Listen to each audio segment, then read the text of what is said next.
المجموعة العشرة ومعنا الأستاذة كريمة عبد الرحيم ونتائج المباريات وترتيب هذه المجموعة. أستاذة كريمة مساء الخير. مساء الخير كابتن وائل. عايزين نعرف أنتوا في الجولة كام في المجموعة العشرة وأخبار النتائج هذا الأسبوع؟ احنا في آخر الجولة الأسبوع 15. تمام. محمد سليمان المدير الفني خلف لإكرامي عبد المجيد النادي لدمنهور. أسعد جماهيره بفوز على سيدي سالم بثنائية مقابل هدف. تمام. ويليه فوز نادي سكا بثنائية مضبوطة على دسوق. ويليه فوز مياه البحيرة بهدف مقابل لا شيء النادي بلطيم. اجتهد فريق بيلا بثلاثية مقابل هدف النادي بدر. أما نادي الراية فاز بهدف نظيف على مركز شباب كلاب المسامير. تمام. كوم حمادة فاز بهدف لا شيء إلى نادي الزعفران.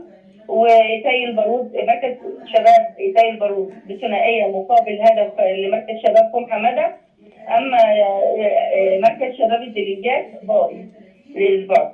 تمام. يبقى ترتيب الفرق: الراية 32، الدلنجات 30، نادي بدر نادي دمنهور 27، نادي بدر 23، مياه البحيرة 22، دسوق 21، مركز شباب كوم حمادة 21، وابو المسامير 20. اما بيلا ومركز شباب ايتاي البارود 16، سيدي سالم وسكا 15، بلطيم والزعفران 12، وكوم حمادة 10. كده هنخش كابتن وائل على الاحصائيات والترتيب والاحصائيات بعد الانتهاء من الدور الاول. تمام. الراية اكبر فريق فاز ب10 مباريات، واقل فريق بلطيم وكوم حمادة مباريتين. اما فريق اللي تعادل سكا وبلطيم 6 مباريات، واقل فريق يتعادل مركز شباب كوم حمادة. اكثر فريق خسارة بعدد المباريات مركز شباب ايتاي البارود والزعفران وكوم حمادة ب8 مباريات. تمام. اقل فريق خسارة بعدد المباريات الراية ومركز شباب الدلنجات بعدد 2 مباريات. اقوى خط هجوم في فريق الراية سجل عدد 33 هدف.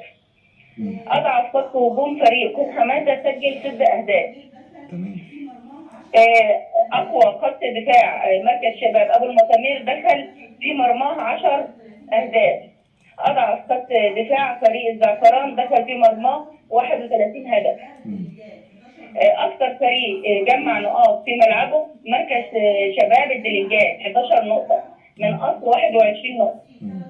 اقل فريق جمع عدد نقاط في ملعبه بلطيم برصيد 3 نقاط من اصل 21 نقطة.